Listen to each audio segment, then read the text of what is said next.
The guns of Dien Bien Phu. Before the first shot was fired at Dien Bien Phu, another battle had already begun. Not inside the trenches, not in waves of infantry attacks, and not with gunfire. It was fought against mountains, against mud, against gravity, against exhaustion.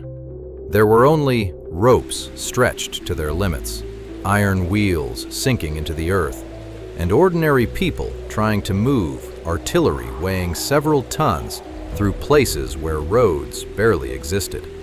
The French believed the mountains would protect their fortress. They believed heavy artillery could never reach the heights overlooking the valley. But they had underestimated something that could not be measured by maps or by firepower: human determination. This is the story of the guns of Dien Bien Phu, and of one soldier who gave his own life to save one of them. His name was Vinh Dien. Chapter 1. The Trap in the Valley.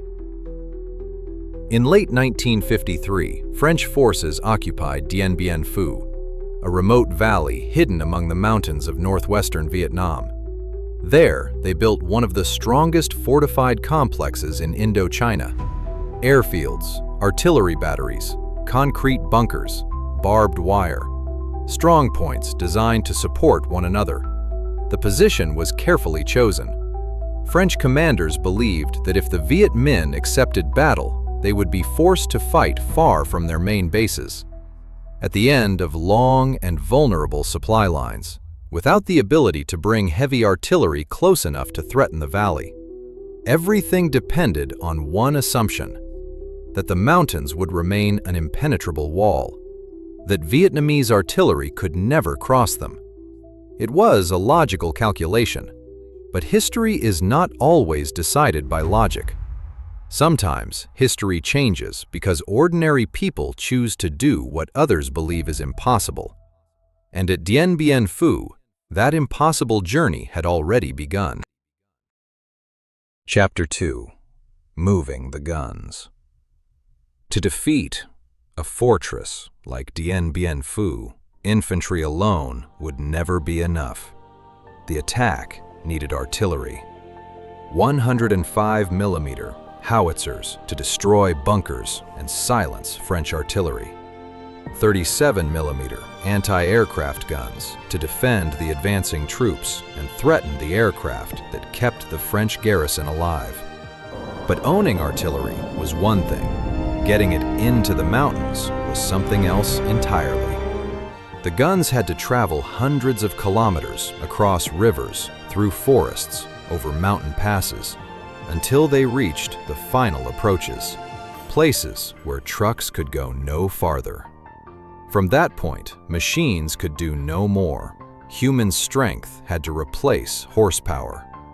Engineers cut roads through dense forest. Trees were felled, hillsides were carved away. The ground was leveled, one section at a time. Wooden stakes were driven deep into the earth. Ropes were fastened. Winches were assembled. Every meter had to be earned. Going uphill, dozens of soldiers leaned forward, pulling together, step by step. Going downhill, others gripped the ropes behind the gun, not to move it, but to stop its own weight from pulling it into the valley below. Iron wheels ground against stone. Thick ropes creaked under unbearable tension. Boots slipped through wet mud. Hands bled. Shoulders burned. No one could afford to lose concentration.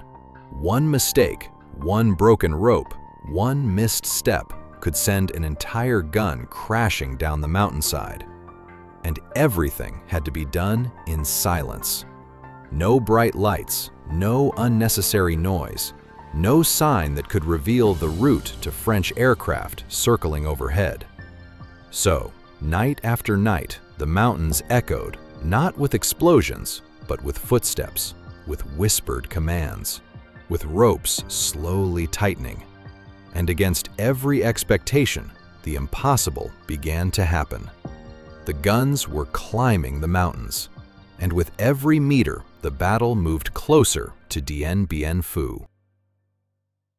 Chapter 3. Pull the guns out. The original plan called for a rapid assault.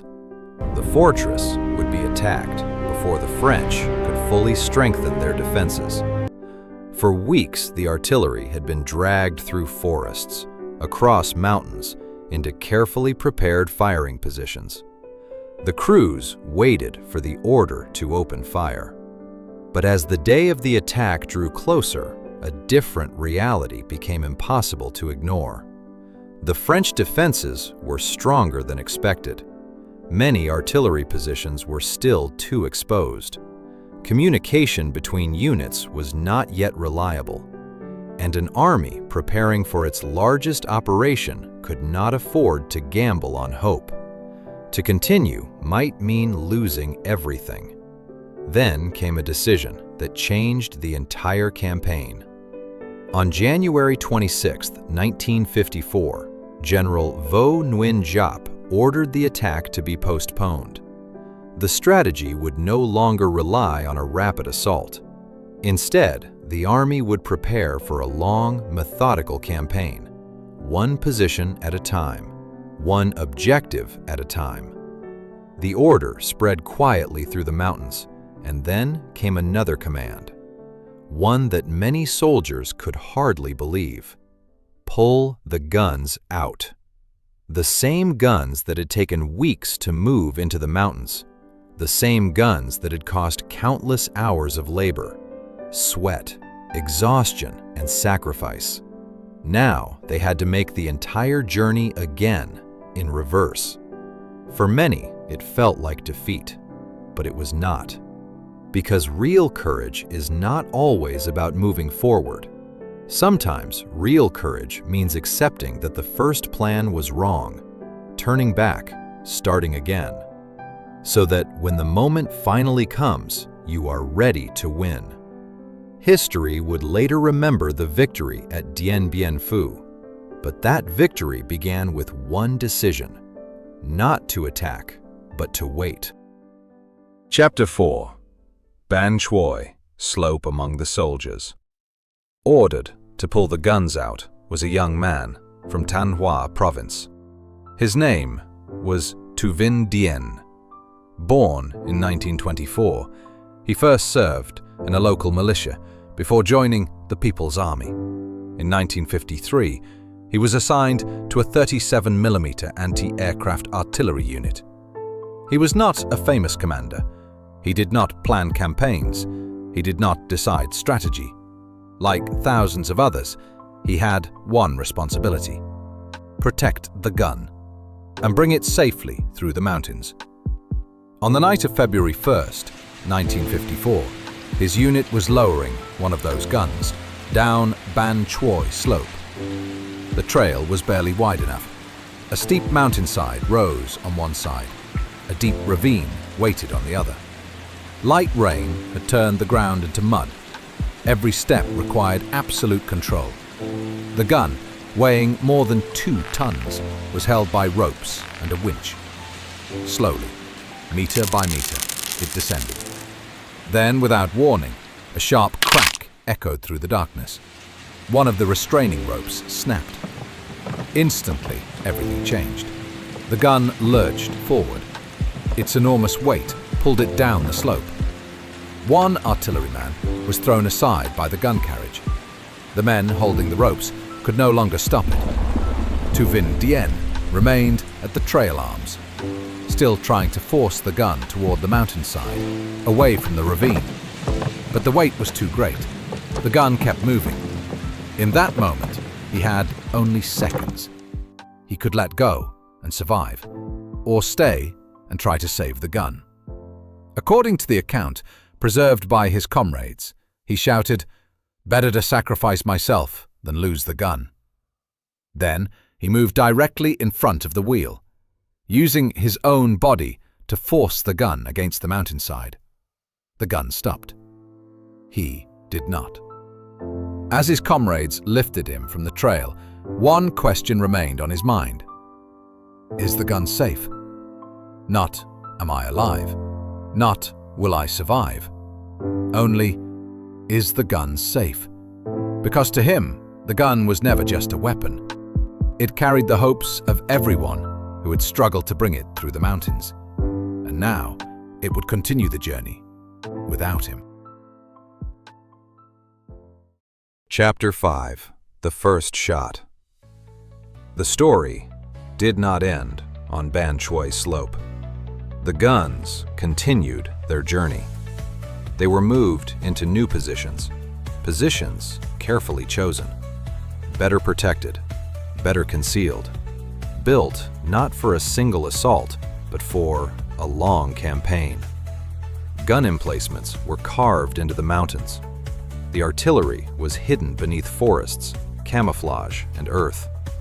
The batteries were separated, yet when the order came, they could strike as one. Weeks passed. The preparations continued. Then, on March 13, 1954, the silence was broken. Vietnamese artillery opened fire on Him Lam. The first shells crashed into the French defenses. What many commanders had believed was impossible had become reality. The guns had reached the mountains, and now they ruled the battlefield below. For 56 days and nights, the battle continued. Artillery, trenches, assault after assault. Until May 7, 1954, the fortress fell. The victory at Dien Bien Phu changed the course of the First Indochina War and became one of the most significant military victories of the 20th century. But before the artillery barrage, before the trenches, before the final assault, there had been another battle. A battle against mountains, against mud, against exhaustion. A battle won by thousands whose names history would never record, and by one man whose name history never forgot. To Vinh Dien. Epilogue. Responsibility. To Vinh Dien was posthumously awarded the title Hero of the People's Armed Forces. Today, his name can be found on streets, in schools, at memorials, across Vietnam.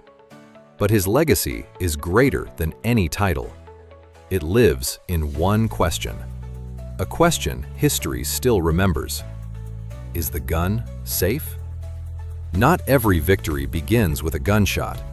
Some begin with a road cut through a forest, with ropes pulled through darkness, with hands that refuse to let go, and with ordinary people who choose responsibility over themselves.